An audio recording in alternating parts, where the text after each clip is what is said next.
Dzień dobry Państwu. Bardzo się cieszę, że mamy okazję przy tak licznej publiczności spotkać się, aby porozmawiać o sztucznej inteligencji na naszej uczelni.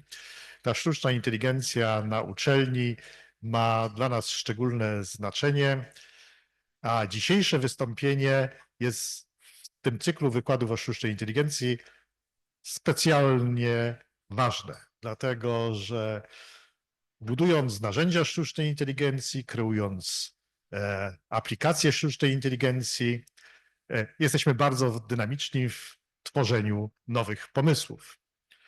No i dobrze jest, szczególnie cenimy to w kulturze wielkopolskiej, żeby był porządek. I ten porządek w sztucznej inteligencji jest przedmiotem dzisiejszego wystąpienia. Wystąpienie będzie po angielsku, dlatego że nasz drugi referent, dr Olgun Aydin, nie urodził się w kulturze języka polskiego, ale mówi tak dobrze po polsku, że nie chciałby wprowadzać nas w kompleksy, w związku z tym seminarium będzie po angielsku. Olgun jest bardziej naszym gościem, dlatego że nigdy nie pracował na naszej uczelni, nie był związany z tą uczelnią. Jest pracownikiem Politechniki Gdańskiej, natomiast dr Marcin Szmydt jest absolwentem naszej uczelni, jest doktorem naszej uczelni, sławił się tym, że napisał bardzo dobry doktorat i napisał ten doktorat bardzo szybko. Teraz już niestety obaj panowie występują w barwach amerykańskiej firmy. To jest bardzo ciekawe, dlatego że opowiedzą o regulacjach sztucznej inteligencji w tym zakresie. So we have to switch in English. Thank you very much for this kind introduction. Thank you everyone for joining us either on site or remotely. So for the remaining 60 minutes, we will try to walk you through the journey of AI regulations around the world. But before we do that, let's do a short round of the introductions before we switch to the main topic. As already I've been kindly introduced, my name is Marcin Szmydt. I am a senior delivery manager working at EPAM Systems at the moment, and I am responsible for delivering AI solutions end-to-end to global clients around the world. I used to be also assistant professor at the Department of Information Systems of this university, and I've got a colleague, Olgun, with me, who will also be a co-presenter. So Olgun, if kindly introduce yourself, that would be great. Yeah, sure. Thanks, Marcin, for the intro, and thanks also, Professor, for the introduction. And hello, everyone. I'm very happy to be here. My name is Olgun. Professors say that I speak very well Polish, but not really. So because of that, we are doing today this session in English. And I work in Gdańsk University of Technology as assistant professor. And I'm in this Department of Statistics and Econometry in Faculty of Management and Economics. And so I'm specialized in AI and machine learning. And thank you. And I'm passing the mic to Marcin. All right, let's quickly go through the agenda for today. So we are done with the first point, introductions done. Then we want to start with the context. So do we really need those AI regulations? Are they hindering the innovation? So is there a really good reason to have those AI regulations in place? We'll walk you through the key regulation highlights from around the world, but I also wanted to highlight that our point of view is not like a legal point of view because we are not lawyers. So what we are representing here is a point of view of a people doing the actual implementations. So we are representing this bottom-up approach as engineering leads, as people responsible, as product managers, product owners, in different leading roles for implementation of those AI systems. And we think that this approach is highly needed to raise the awareness bottom-up, not only top-down. Then we walk you through the key challenges that we think are important in this area, and we'll conclude the lecture. So let's start with this context. So do we really need those AI regulations? AI is capable of doing great things. AI can predict diseases even better than doctors. AI can help with the new drug discovery. AI can be our personal assistant, can co-create code with us as a software engineers.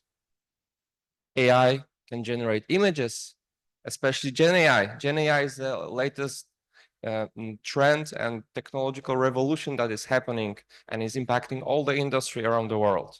So do we really need to introduce AI regulations that can potentially hinder all this innovation efforts?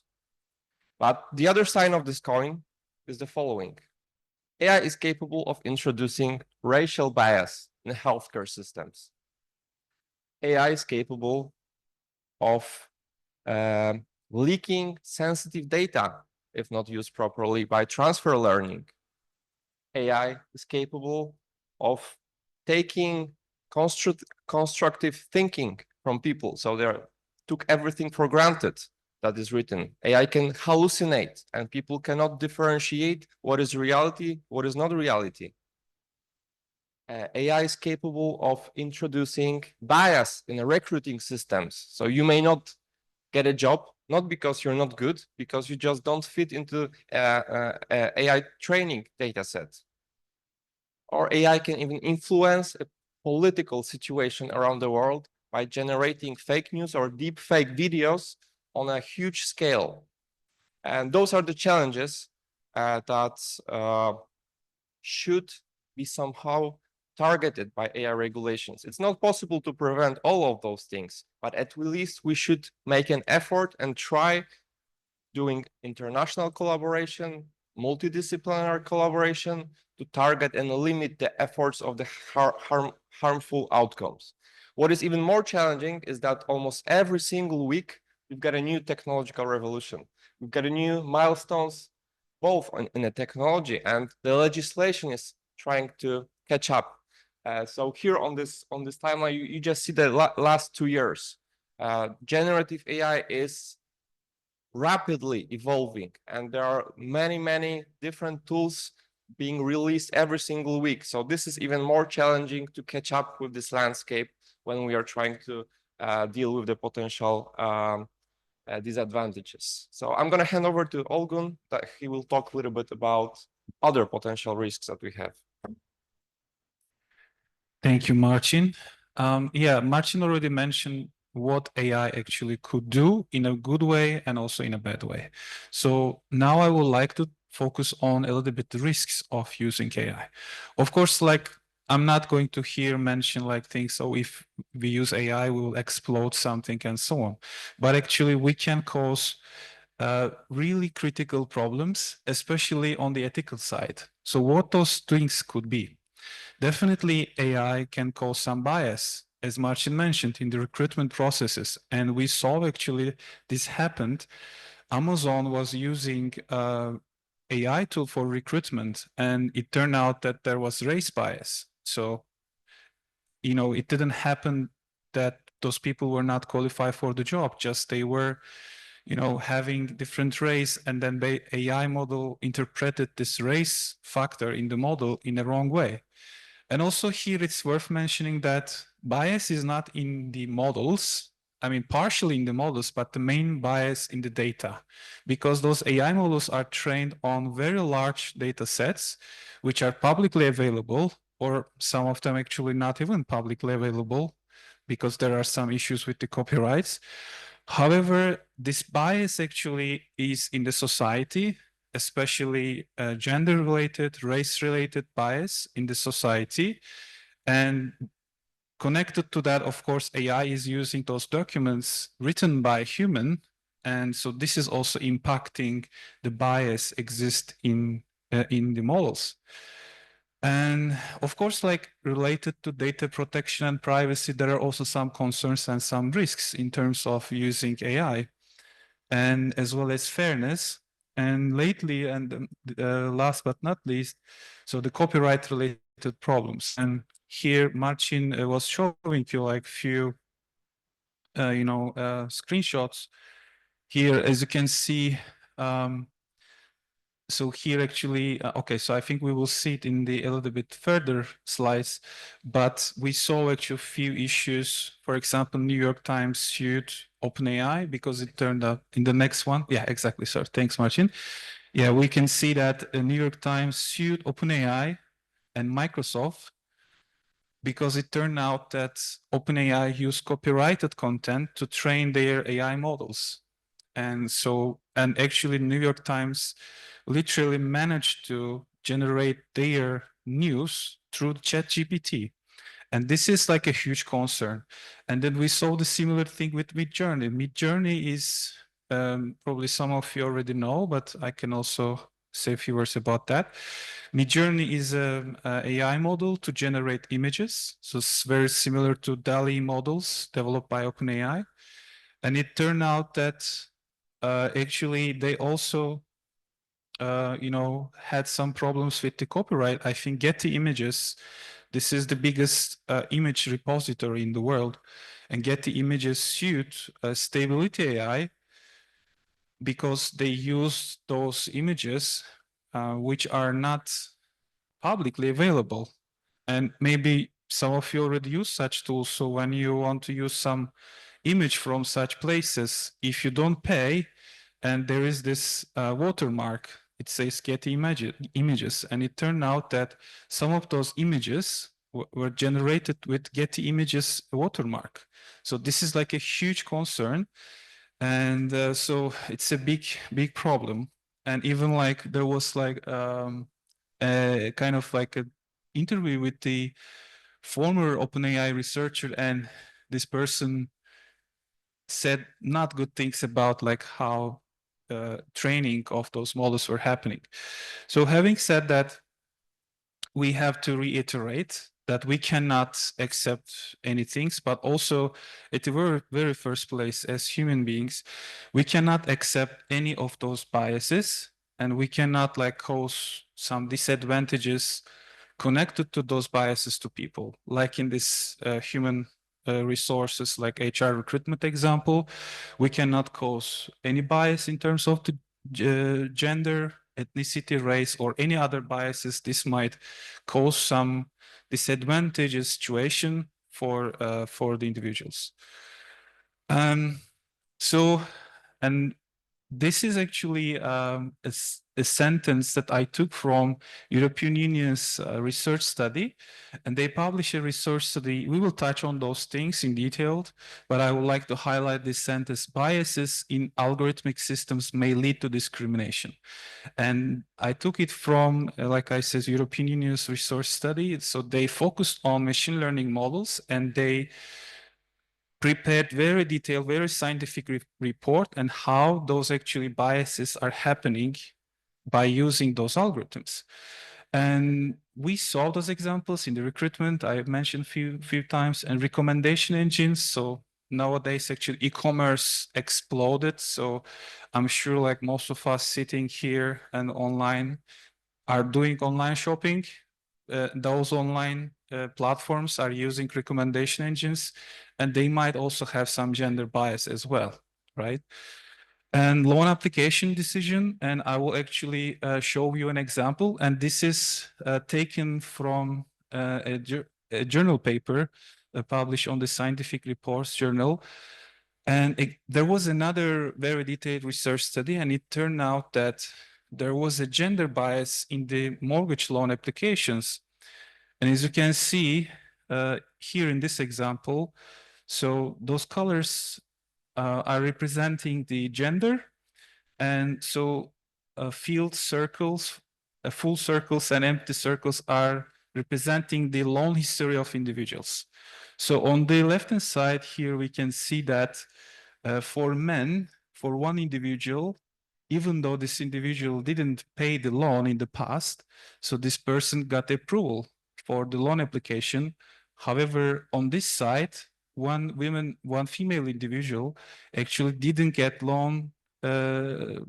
approval for the loan application, even though this person had a good history. And those are the things we cannot accept, and those are the things we cannot allow to happen. I would like to continue. We talk about image generation models. And this is one of the open source models, Instruct Pix2Pix. It's super useful, especially for marketing people. And when you want to change something, for example, here you are saying that swap sunflowers with rose, and it's like immediately changes and the quality is pretty good. And here you can have photo of Eiffel Tower and say that add fireworks to the sky. And here, for example, you can say replace the fruits with cake on this masterpiece. And I would like to spend some time on this example, and let's take a look at this gender bias together. So here we have this drawing, and we are inputting this image. As you can see in this image, we have one female and male. And when we give instruction to the model and say that, as you know, that this model is changing those images based on the instructions or prompts that we provide. If we tell this model and say that make them look like flight attendants for some reason, and this model actually converts a male person into female and then still stick to the female one. For some reason, this model thinks that only females can be flight attendants.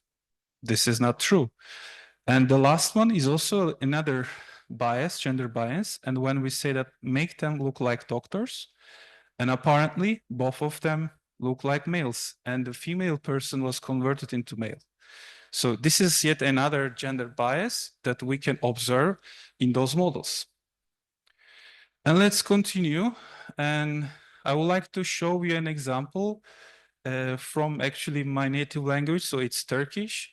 And in my native language, we don't have genders. So I'm not talking about like genders in Polish, but we don't have genders at all. We don't have he or she. It's gender neutral language. And so we have only that person. So here I actually use Google Translate, and they improved it, I will tell in a moment. And when you want to translate this sentence, it means that person is an astronaut. And now it is able to provide gender-specific translations. But 2 years ago, it wasn't like it. And there was also a huge scandal about that. And I actually tried it for some time. When I was writing that person is an astronaut, it was translated as he is an astronaut. When I was writing that person is a cleaner, it was translating it into she is a cleaner. This is also nothing that we can accept. But right now, it is already gender specific and it's providing those two translations, which is really cool. So we can see that those tech giants are also already changing. And so we talk about biases in the models, but what can we use to sort of like detect and understand, especially as people, as researchers who are generating those models? And so we will also talk a little bit about that, and also how those regulations can help or how we can understand actually there is a bias or not in the models. And the most important thing comes to the picture is model explainability. And here you can see an example, and I took it actually from a book of Professor Biesek. So he's a professor in Warsaw, University of Warsaw, and he's an expert in model explainability or explainable AI. And as you can see here, there's a explainability for value prediction of football players. And here, those are the factors impact the value of the players. So the first one shows results related to Lionel Messi. And the second one shows results for Cristiano Ronaldo. And here we can see most of those features, except one, introducing positive contribution to the value of the player, but only one doesn't introduce, positive contribution to the value, which sort of makes sense. So the older the player, the less the value, this market value that this player has. So is it a problem? We actually have to discuss, and this is actually like more detailed topic to discuss. We cannot, as as engineers or as researchers on the model development side, we don't have this expertise to decide whether there is bias or not. And these legislations or regulations also would help to, detect and identify such things as bias. But here it literally tells us like which factors impact how much or impact positively or negatively. In the next example, this is a Titanic example. This is the model developed to predict the survival probability of people actually experience Titanic disaster. And here we can see there are like some factors or variables or features used to develop this prediction model. And here, when the gender is male and probability of survival is decreasing. The reason behind that, because women and kids were prioritized in this disaster to be rescued first place. But based on this model or based on this data, if you want to make some decision or make some like model, we have to be careful because there is such a thing in this model. Again, this decision was correct, wrong. We are not discussing about that, but we need to really understand what's there. We need to really make sure and be aware. And also age-related things. So there is also negative contribution when it comes to age as well. So simply they prioritize young people, kids, like I said. So the older you were and the less probability to be rescued, or you were not agile enough so that you couldn't, rescue yourself. Again, we're not discussing about that. We just need to be aware that there is such a thing. And actually here, pretty interesting and pretty discriminative thing is here related to class and the amount of money people paid for the ticket. So apparently first class people were prioritized. They were rescued first. And also the people who paid more money on the tickets were prioritized. So this is actually another worrying thing. But again, so based on, I would like to hear what I would like to highlight here, based on such data and based on such model, we shouldn't be moving forward and using it as a benchmark and then use it also for, our decisions or for our research or for any application in the enterprises.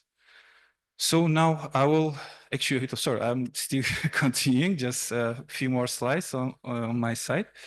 So now we are switching into key legislation highlights around the world. So far, we described what AI can do and what type of harm it can create and what type of biases it can create.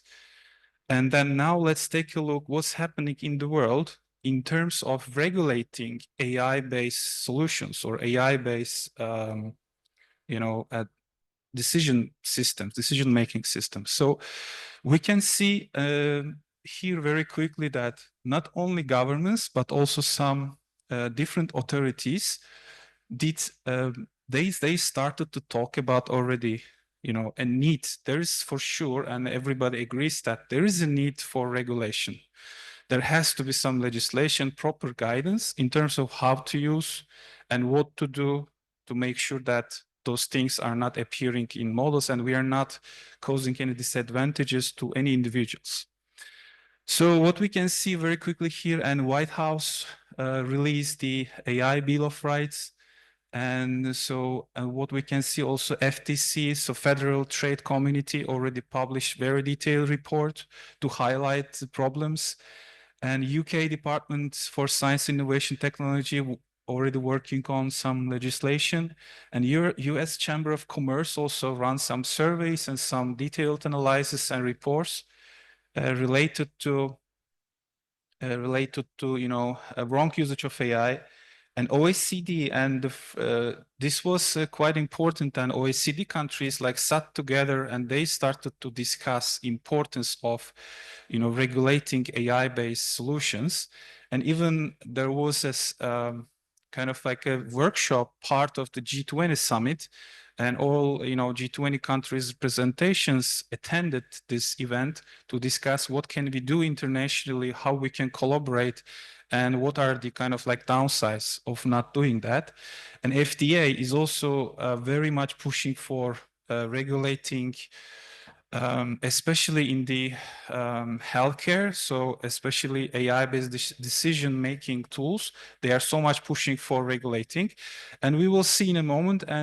But in EU, European Union, I think European Union is the most ambitious and most, I would say, mature in this term, and they are trying to establish a very solid framework which would be focusing on many different areas, but in different countries we see different things. But we will be coming into this actually in a moment. So I'm passing the mic to Marcin here.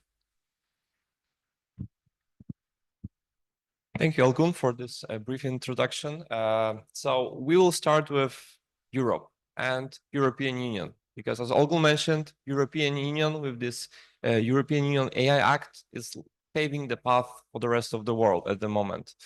And the main goal for this act is to, according to their parliament, is to provide a safe, transparent, traceable, non-discriminatory, and environmentally friendly AI systems that are overseen by people and rather than automation, and prevent harmful outcomes. So this is the high-level vision, of course. But everything comes to the details. So European Union took the risk-based approach first. So what does it mean? So that each artificial intelligence system should be classified and fall into one of those 4 categories. And we're going to spend most of the time here and then briefly go through other countries, because as Olgun mentioned, this is the most advanced and most complex regulatory framework that we have at the moment. So we have 4 categories: the minimal risk, limited risk, high risk, and unacceptable risk. And depending on the risk category, the companies and the providers of the services will have more or less obligations. When it comes to unacceptable risk, so the examples of those systems are behavioral manipulation, social scoring, real-time remote biometric identification of the law enforcement purposes. So for those of you who have seen Minority Report, I think European Union highly were influenced by this movie as well. For those use cases, by default, they will not be allowed. For non-compliance, you can face up to 35 million euros of the fines, or up to 7% of the global annual turnover. So those are quite huge fines, similarly to the GDPR, and will have impact basically globally, because every single company that wants to provide services in the European Union will have to comply to those regulations. Of course, it has some downside of it, but the downsides and the challenges we'll cover in the next section. When it comes to high risk, so those are the systems that will be allowed and fall into the category of the health, safety, fundamental rights, and examples are credit scoring. So when you go to the bank and when there's AI system assessing whether you should get this loan or not, this is high risk system because it will have a huge impact on people's lives. However, even if you're doing just a simple customer classification, segmentation, or customer profiling, if this may lead to some discrimination, you may also end up in a high risk systems. So I'm pretty sure it's going to be like a huge surprise for some of the companies to figure out that their system falls into the high risk category. And for those systems, there are strict regulations and obligations. They will need to do the conformity assessment to assess their training data sets, the quality of the data sets. They will have to do the risk analysis. They will have to do the documentation efforts. So there are like a number of the dimensions that the conformity assessment presented in this European Union Act requires those companies to do. And it can be, depending on the use case, it can be either internal assessment or there needs to be external assessment by a third-party vendor, for example, doing it, which is not biased. And there are also huge fines, up to 15 million euros or 3% of the global annual turnover. Then the next category is limited risk. So here, most of the generative AI service providers, such as ChatGPT, will fall into this category. However, it may depend on the use case. So you may end up in a higher risk as well, depending on the purpose that this particular service is going to be used. But for those systems, the main obligation is transparency. So we need to know whether we are interacting with people or with AI, whether this content was generated by a person or whether this content was generated by AI. So for example, there needs to be an exclamation mark that, hey, this is image generated by AI. So people need to have the right of the transparency. And there are also quite heavy fines for non-compliance, up to 15 million euros or 1.5% of the global turnover. And finally, all other systems that will fall in the minimal risk category will have kind of limited or even no obligations at all, such as spam filters or AI-enabled video games. But it will also depend on a case basis, which system you're going to follow. And here I just wanted to show you how close we are to those systems being available to everyone, basically. So it's not just science fiction, but this is the example of the use case that may fall into unacceptable, prohibited use case. This is the project by Stanford students, if I'm not mistaken, and they created AI glasses which can in a real time identify people, their identity, and summarize everything about you. So just giving you like a short video possible to present like what is the state of this technology. And this is just not science fiction, but we are already here. We built glasses that let you identify anybody on the street. The information our tool collects from just a photo of your face is staggering.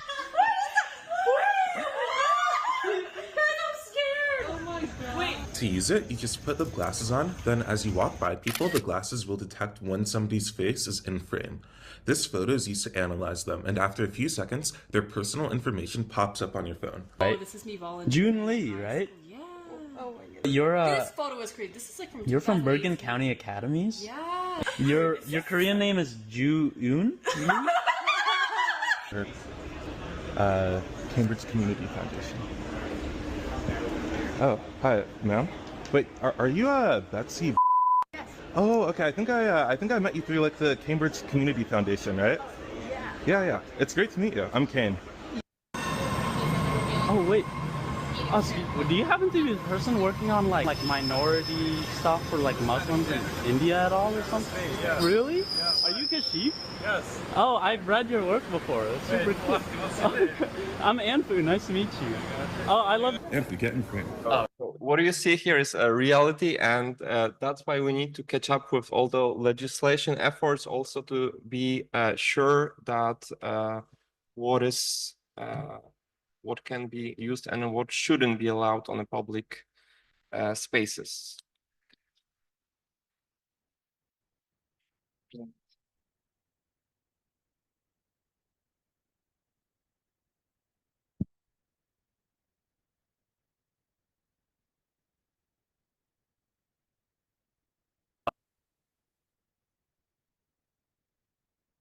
We'll switch to the presentation shortly.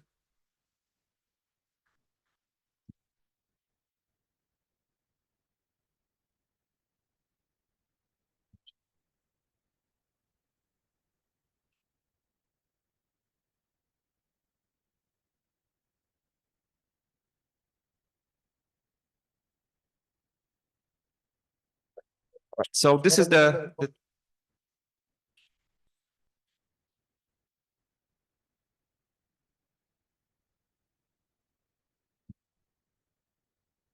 this is where AI could potentially help us in the future.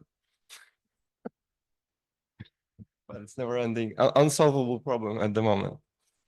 So we've got a timeline for the European Union AI Act. So last year, it was approved by the European Union and all the countries, and now that time countdown has started. So in August this year, all the national authorities are required to establish a body that will execute those regulations. So we have just several months on a national level to establish those bodies, and then next year it will be enforced with the on a full scale within the whole European Union. So it's not that much time, and there's still a lot of things that are required. Just finalizing, so that was European Union. UK was not so long ago part of the European Union, but just closing the topic of the Europe, we just wanted to present you shortly what is the United Kingdom approach for this topic. So alternatively, they announced the pro-innovation approach. So there is no strict horizontal AI regulations in the United Kingdom at the moment, but they're more focusing on existing regulatory bodies that will apply all those principles.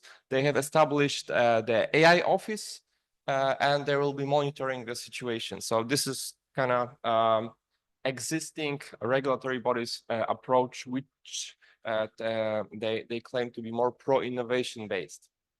And we are going to another part of the world, to United States. Yeah, so now let's take a look what's happening in the other part of the world and United States. And I was like briefly mentioning previously that some of those authorities in US, they already started to highlight the importance of need for such legislation or such regulation. And we can see in US that this is not happening through a central authority, but rather we can see those separate and independent authorities are focusing on their area. And here we can see few studies and few also proposals, regulatory proposal proposed by FDA, so which is like United States Food and Drug Administration. And as I was mentioning, so they are they're very much focusing on usage of AI in AI-based softwares as a medical device. So for example, there are some decision-making tools help physicians to detect a tumor in the X-ray, for example. And right now, to have a license in US, so they have to submit their solution to FDA, and like actually getting a license or approval for a drug. And there has to be also some process for such tools as well. And also they are strongly here suggesting that you cannot replace physicians with those AI models because, all right, so AI models can capable of doing plenty of things as we show in the examples. However, they do not have extensive knowledge and real life experience like physicians. So they, studied for years and then they are like interacting with many patients. So however, FDA strongly supports the idea of using such tools as a support tool for the physicians to, for example, in this X-ray tumor detection tool, and it turned out that when physicians use this tool, it actually improved the detection rate around like 3%, so which is actually pretty cool. So let's use those tools as a supportive tools so that it can see something cannot be seen by the physicians, but also still it will leave the final decision to the domain expert. They will not, make the final decision, final call, and based on that, there will be no treatment for a cancer patient, for example.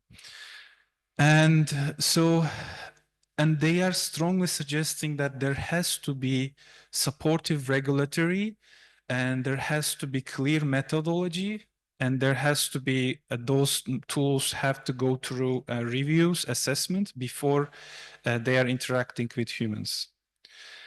And so we are also here seeing very important report published by FTC, which is Federal Trade Commission. And they are strongly concerned in terms of using artificial intelligence for within the online tools. And they are also strongly highlighting the need for regulation and legislation for the usage of AI in the online tools. And they are here highlighting that, yes, this can actually, have some, causes such harms, such as like inaccuracy, bias, discrimination, or a commercial surveillance creep. So then FTC, so far, as per my knowledge, they didn't like come with a proposal, like a framework or regulatory proposal. However, they are strongly suggesting that there has to be something in place, and they published this report publicly so that consumers are also aware that there is such a risk. And we can see in 2022 October, and this was, I think, the most important one among the things that we talked so far. And this came from White House in state. So this was the AI Bill of Rights. And it says that making automated systems work for the American people. And then the biggest highlight in this Bill of Rights was you shouldn't face discrimination by algorithms, and systems should be used and designed in an equitable way. And this is a sort of seen as a milestone in the United States, and then it is sort of like still being worked out. And so hopefully based on that, there will be some regulation. But however, as I previously mentioned, there is no like a central decision-making or central authority who is actually providing some sort of regulatory frameworks. And we saw those independent authorities provide, but however, White House also and US Parliament, it was presented to the US Parliament as well. And of course, like it is still being discussed, but we don't see the same maturity as we see in the European Union's AI Act. And let's continue with the next country.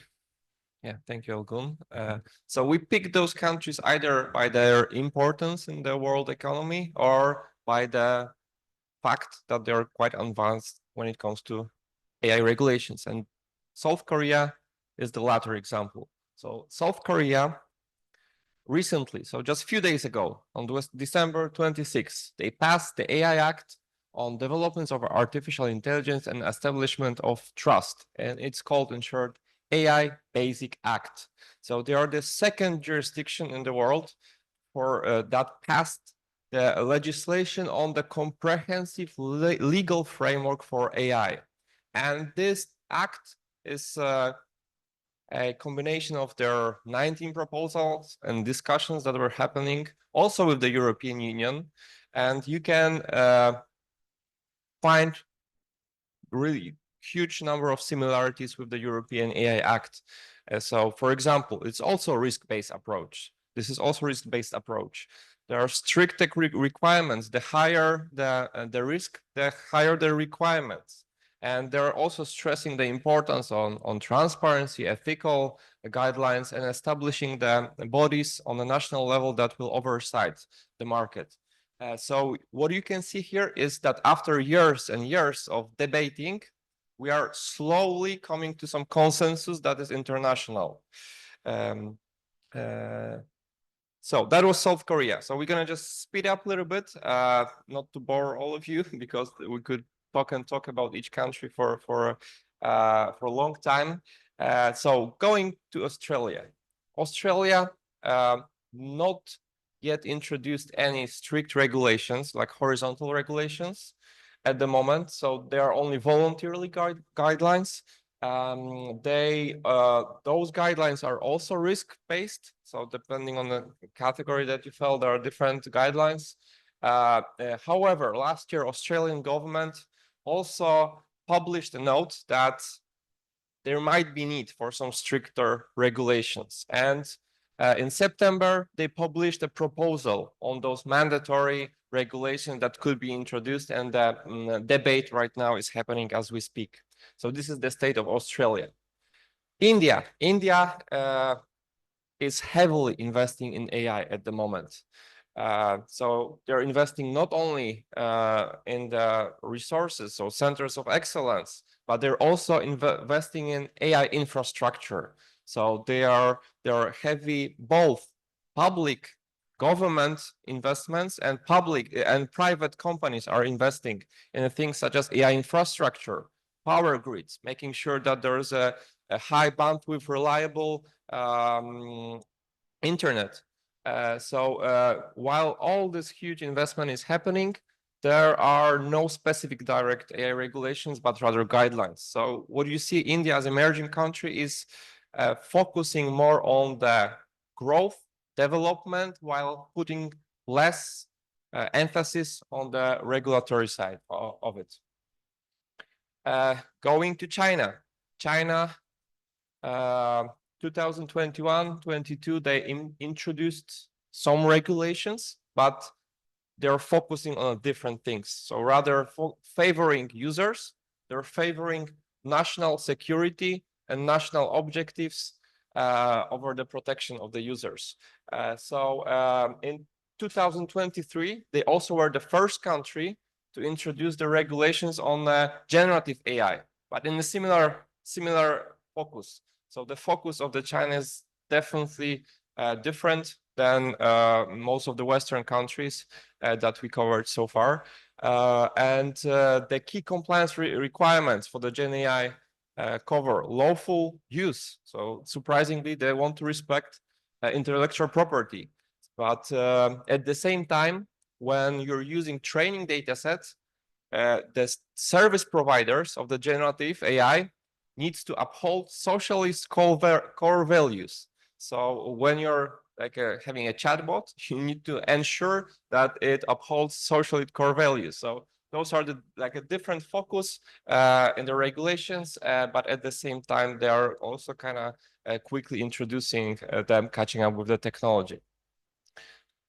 Turkey, Olgun, this is, I cannot do this. You need to do it. Now we're switching to Turkish, so of course not. And why we decided to actually take Turkey, it's not just because I'm from Turkey, but also Turkey is a candidate to European Union, and they are part of OECD, and they are part of G20. And it's a very big economy, and also the population is over 80 million, and it's the biggest population among EU candidate countries. So, and then also, you know, Turkey is an investment place for many countries from all around the world, and especially in the automotive industry and many other industries as well.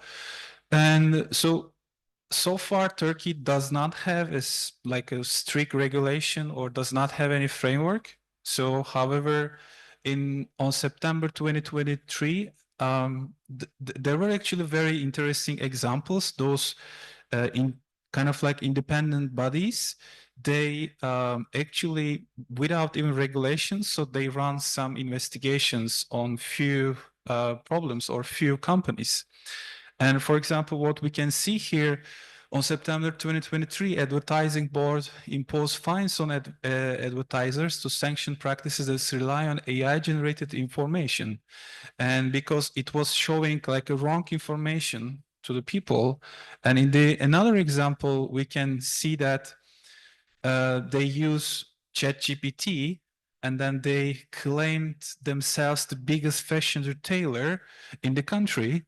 However, Advertising Board said that, okay, where is your research study on that? Based on what you are saying that? And they say, oh, we asked ChatGPT. They said, this is not enough reference. And they actually gave a huge fine.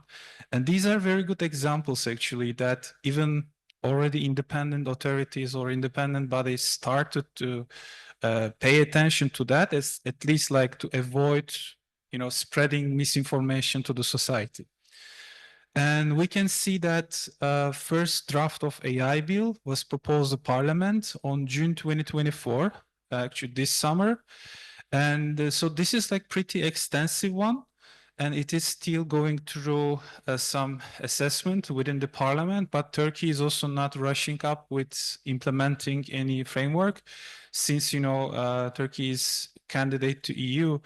And so there was similar example with the GDPR, first European Union introduce GDPR, and since Turkey is a candidate country and they have to proceed with the regulations, introduced by the EU, and we can see it actually in many parts of the country. This is actually part of the candidacy process. And like I said, so Turkey is following right now EU's AI Act very closely, and so they would like to, adjust this proposal came to the parliament based on EU's AI Act. Once it actually went fully in action, when it came to the action.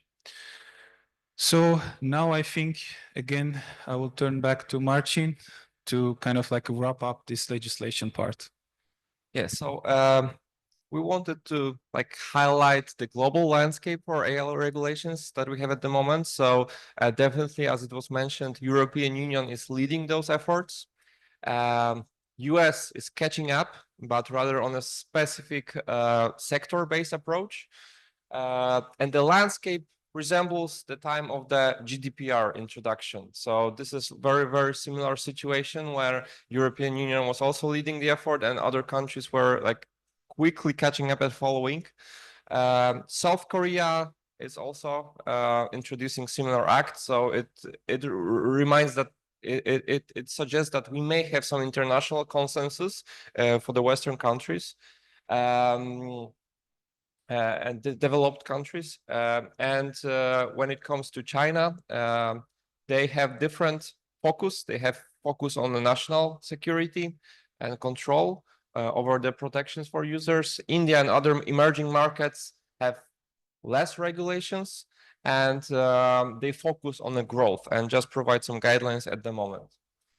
But there are some challenges with the AI regulations. So it's not only that they provide good things, but there might be some challenges. And as it was mentioned, we are putting some emphasis on the global enterprises that we work on a daily basis.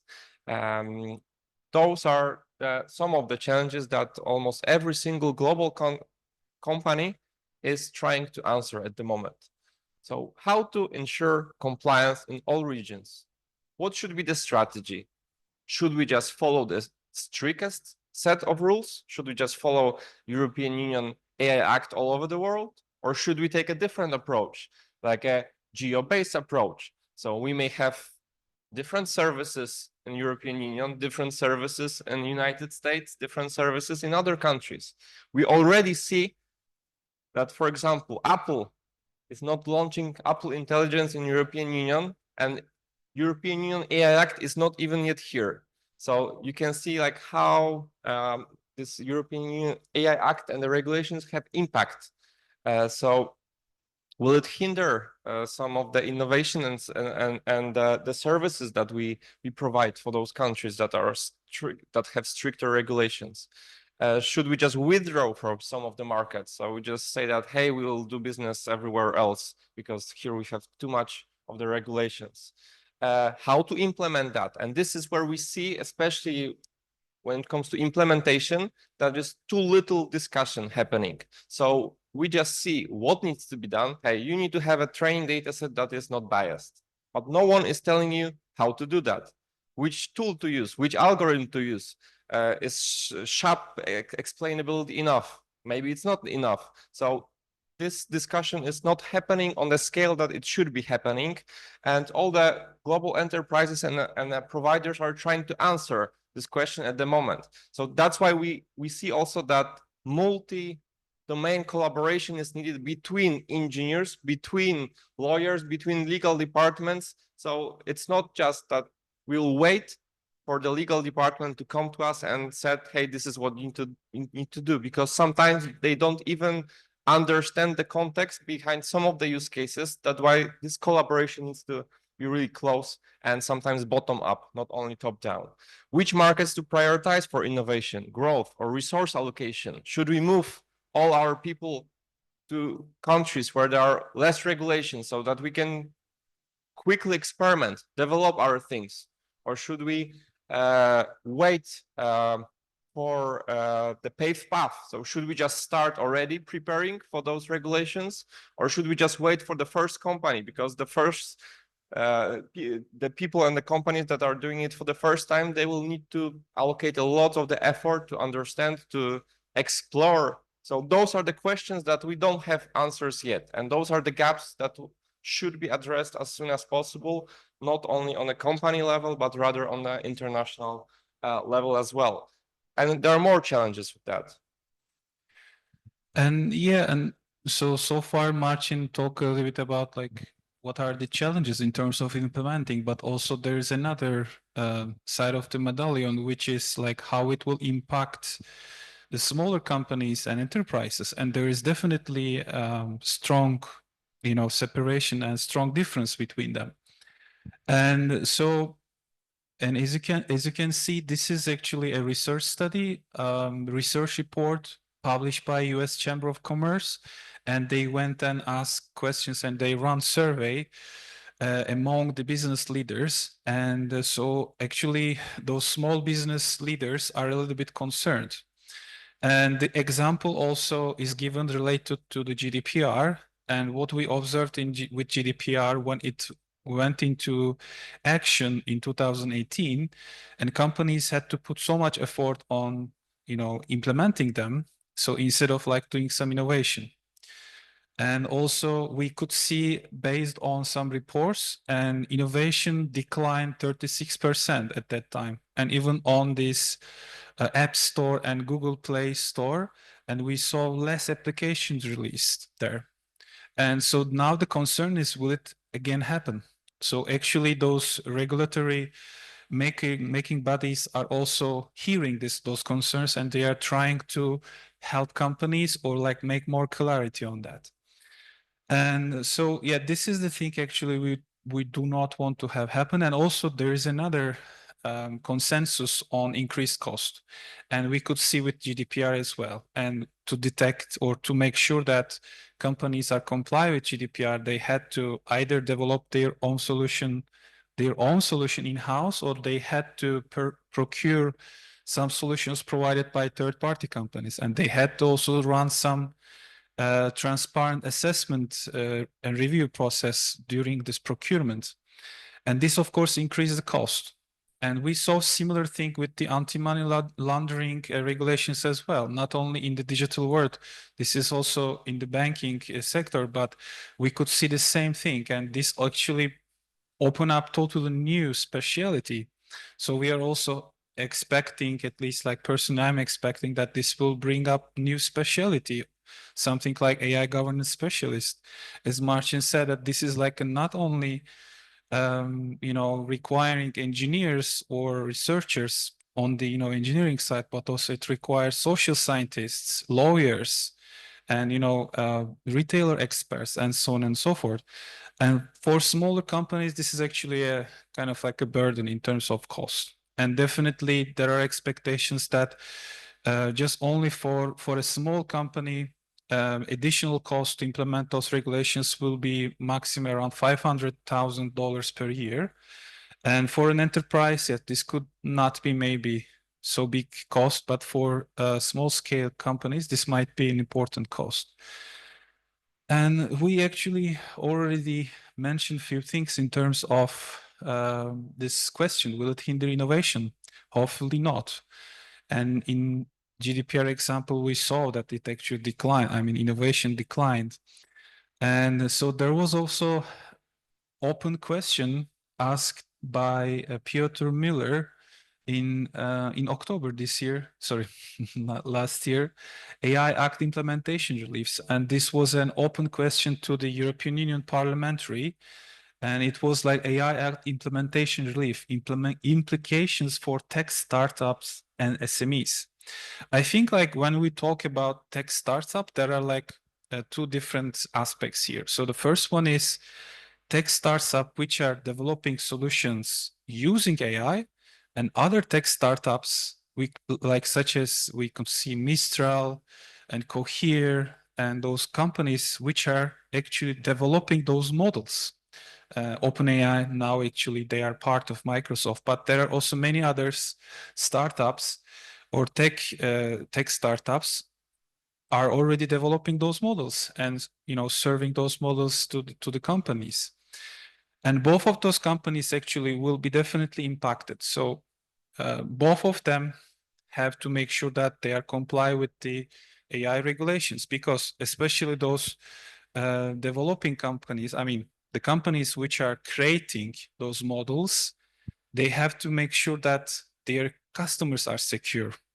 And on the other hand, the companies which are developing solutions based on AI, they have to make sure that they are using trustworthy algorithms or open models and etc. And this is not only, of course, in terms of the generative AI, but also, for example, there are startups developing solutions for the healthcare system. So they are, in the example that I gave, so a tool or decision-making system to detect the tumor. And those companies also have to make sure that they are not, violating those regulations. And hopefully there will be some relief coming for those companies, but definitely European Union, at least that I'm aware, that the European Union Parliament is very much aware of this potential challenge. And they definitely do not want to hinder the innovation, because European Union is, as you may know, like super also ambitious in terms of AI.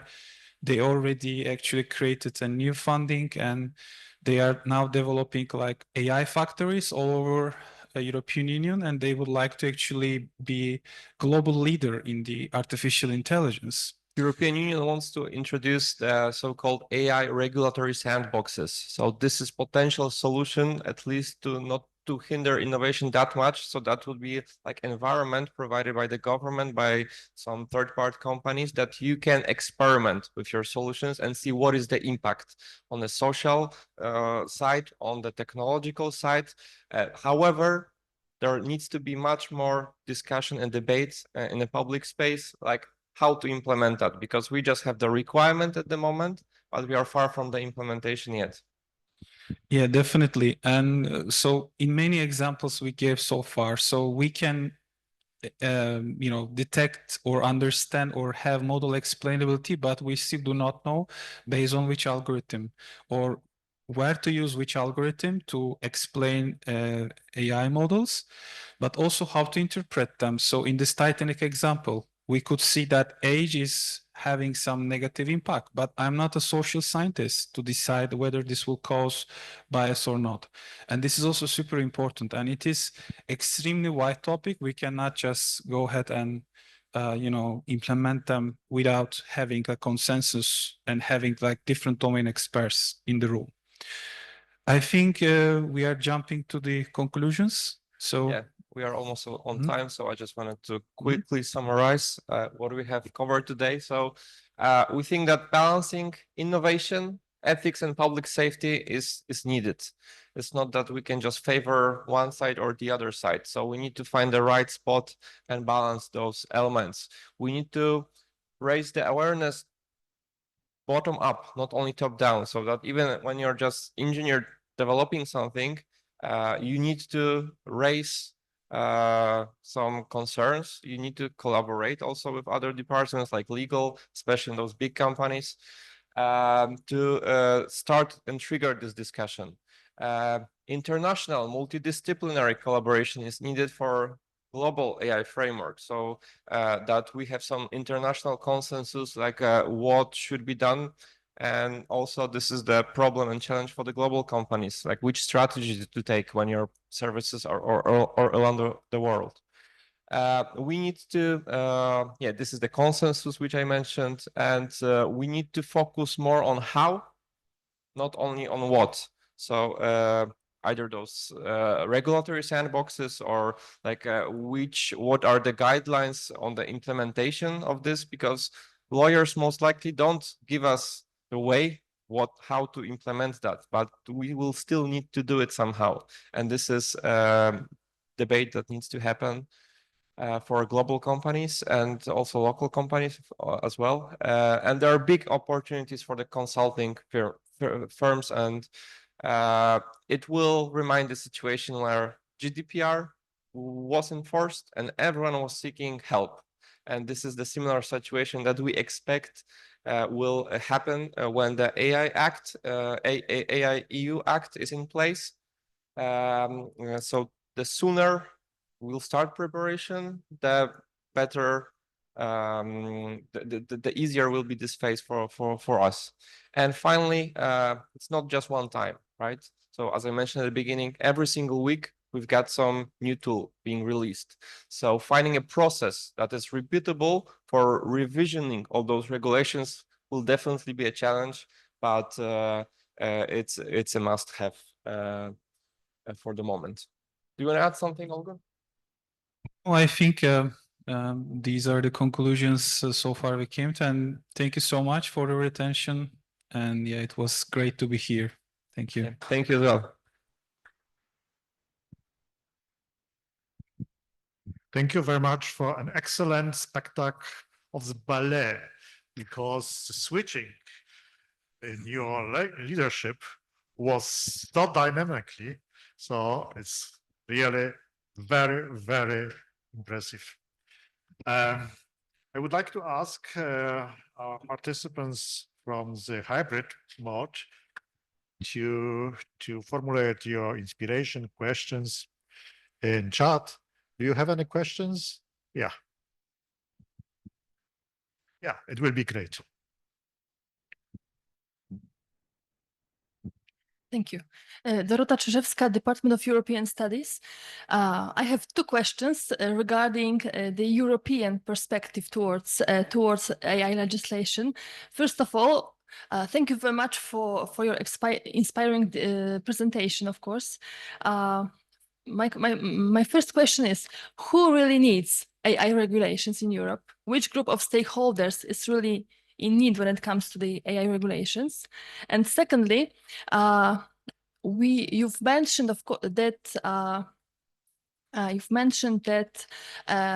Europe is the most advanced when it comes to the AI regulations. My question is, what is your opinion? Do you think that companies will be more open to use AI tools when AI regulations are very mature and developed, or they prefer to operate in a background where the regulations are at the very beginning of their implementation? What is your opinion on it? Sure. Thank you very much for those interesting questions. So starting with the first one, so who are the main stakeholders for the European Union AI Act? So in my opinion, the people who are in need for these regulations are us, customers. So the people who will be using some services provided by those companies. We need to have the right to know what is generated by AI, what is not generated, what was trained. At the same time, authors of the content, that if you're an artist, if you're a book writer, if you're creating your own content, you should have the right to know whether some service provider just took your data and used it for the training purposes without your consent. So I think those are the main stakeholders and of the European Union Act. Olgun? Yeah, definitely. And simply, maybe to answer to your second question. So after, seeing those challenges, will companies still be interested in using AI? I think there is no discussion that there is a huge demand. For example, even a company executives are so much resisting on using AI, and they will be pushed from the bottom to be able to, enable AI solutions within the organization. And we can see different examples in the corporations regarding that. And in this case, the companies have to make sure that they are helping the businesses, because there is also huge cost saving when you consider those challenges. But when you enable AI, and you can save a lot of cost, but you need to also do it in a way that this has to be secure and your company data is safe and so on. And so I assume that definitely companies will still use that, and because they have to, right? So we are in the AI age, even though they are going to resist more, but still they will have to find a way to enable AI within the enterprises. Thank you so much. Okay, thank you so much. Other questions, remarks? Okay, then I have a question connected with the last conclusion here about the dynamic of processes. Could we switch, please, to slide 26? Oh. Turn number 26. Yeah, probably it was, in my opinion, 26. Okay, you see here the dynamic of the regulation process in the European Union.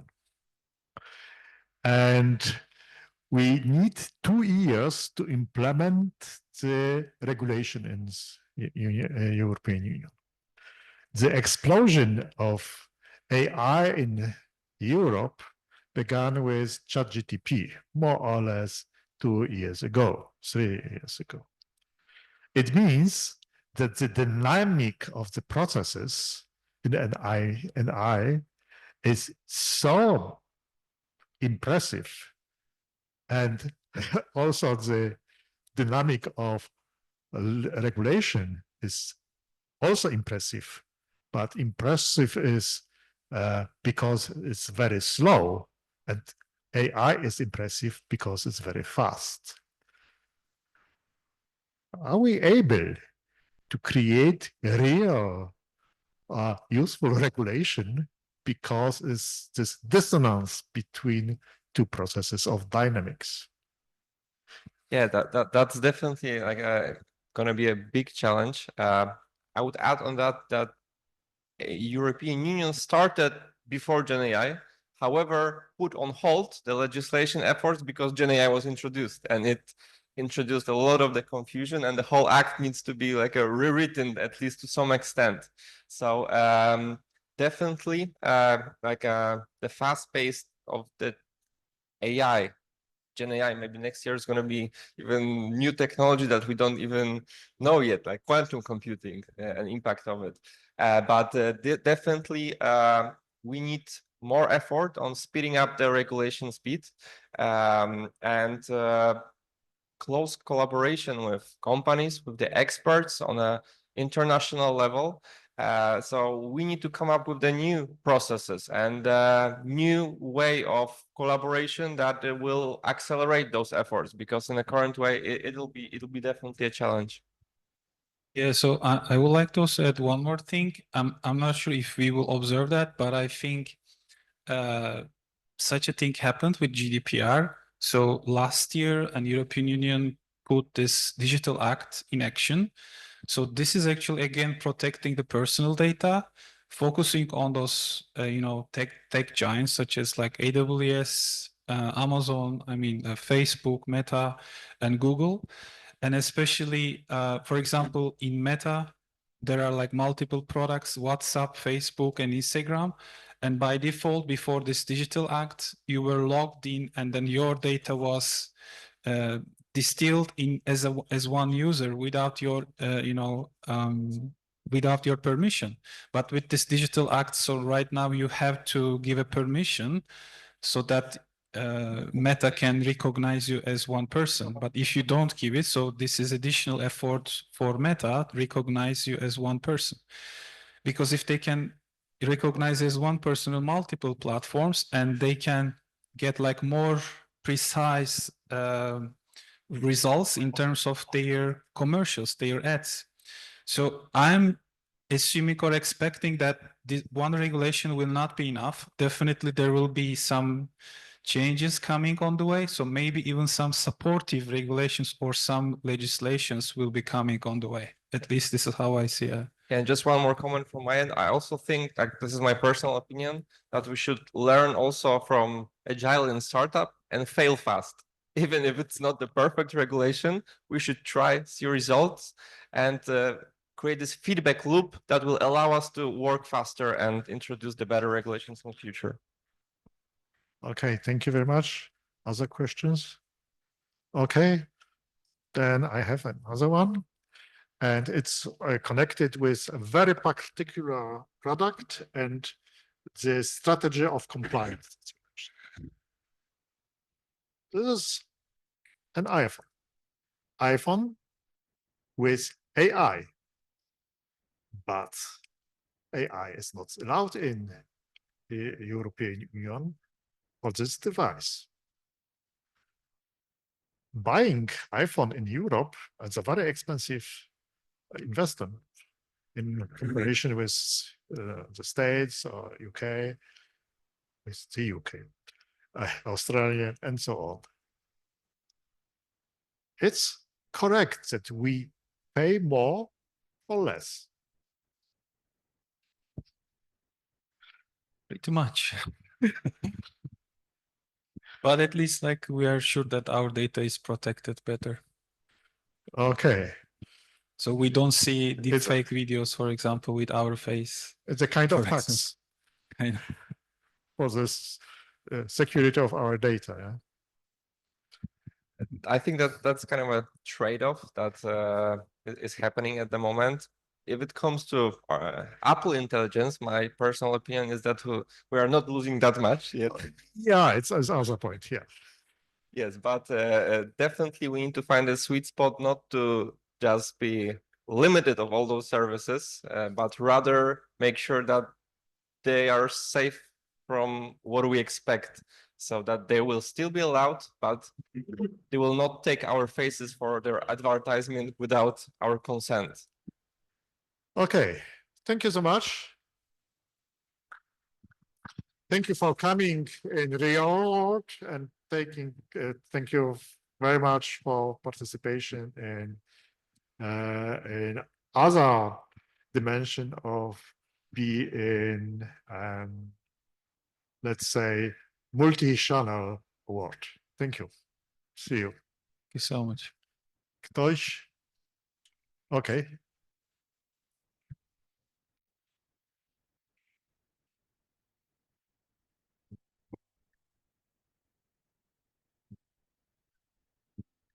So we now can take a few questions from the chat and online. Okay, we have a question here in chat. The question from Tomasz is about what about China? We have a transparency dedicated to China, and then to Hannah.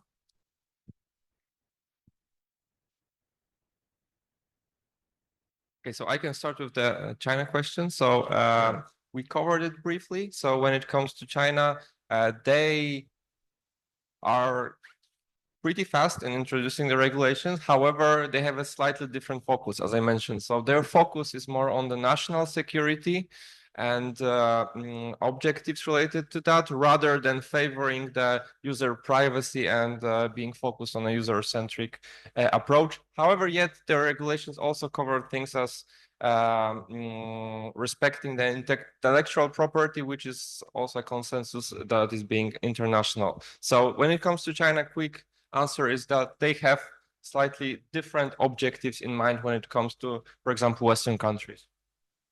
And before the next question, if you have any additional questions, please write it in the chat. Yeah, thank you. And in terms of China, I think like there are a few concerns in the society. And for example, what we show on the slides, researchers from Stanford did with the, glass to detect people and etc. And unfortunately, such things are already implemented by government in China. And since regulation body is also government, so we have to see and how they will implement this, because if they bring some restrictions, they should bring those restrictions for the applications they implemented on their own. And also, as per my knowledge, I also heard that China, for example, is excluding AI regulations from the defense. And there are some valid reasons. So they say that this is our kind of like a confidentiality. So how we can make it, or we cannot even open up to some regulatory body. But at the same time, this creates a concern on the society. So we have to know if there is any bias between those algorithms, for example, used in the defense industry. Sure. Thank you, Olgun. There's a next question. Do you think AI has the potential to become the next global crisis? And if so, what steps can we take now to prevent it? So my personal opinion is like, depending which crisis, like what kind of the crisis we are talking about. So it will definitely disrupt some of the industries, and it will be a crisis for some of the labor markets. But I don't think it's gonna take over the world as in Terminator, at least now. So we are safe. Because we are far, far away from this technology. We don't have even yet like a fully working autonomous cars. So we have a lot to do in the technological advancements, but when it comes to the economical disruptions, there will definitely be a huge impact of the AI in almost every single job market and company around the world. But also considering this, and this is nothing new, right? So we saw it with the Industrial Revolution as well. So when automation came and some of those manual jobs disappeared. And I think I agree with Marcin. So we will observe this. Similar to this will happen, but I don't think so. Nothing more than at least like, I would not be able to see it like before I pass away. So. Okay. AI could also avoid a crisis, not only that's true. Be creator Definitely. of such That's true. situations. Okay. Thank you. And that's all. Okay. Small enterprises.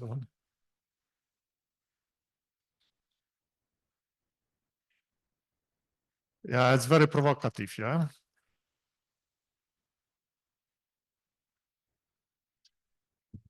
I think like very similar question came from you, right? So it was very similar.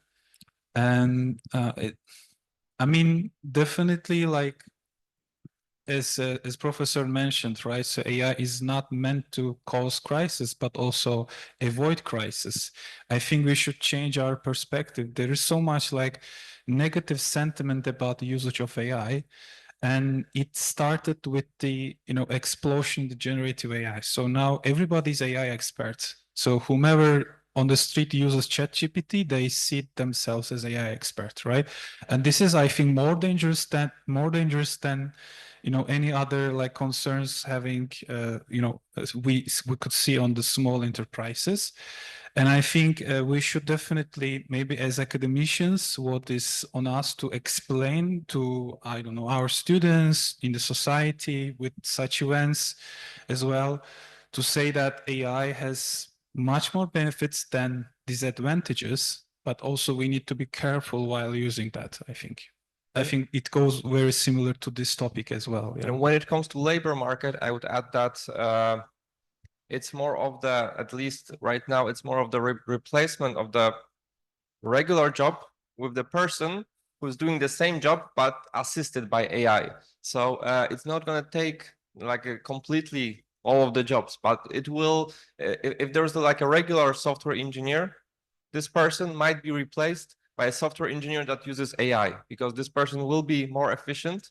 And I would say that the benefit, or rather the inevitable effect, is that either you will adopt AI to be more efficient, or you will need to change your job, change the company, change the service that you're doing, because that's inevitable. So we will be forced to learn AI, all of us, basically. Okay, thank you very much. And I would like to thank you, technical support, for excellent job done.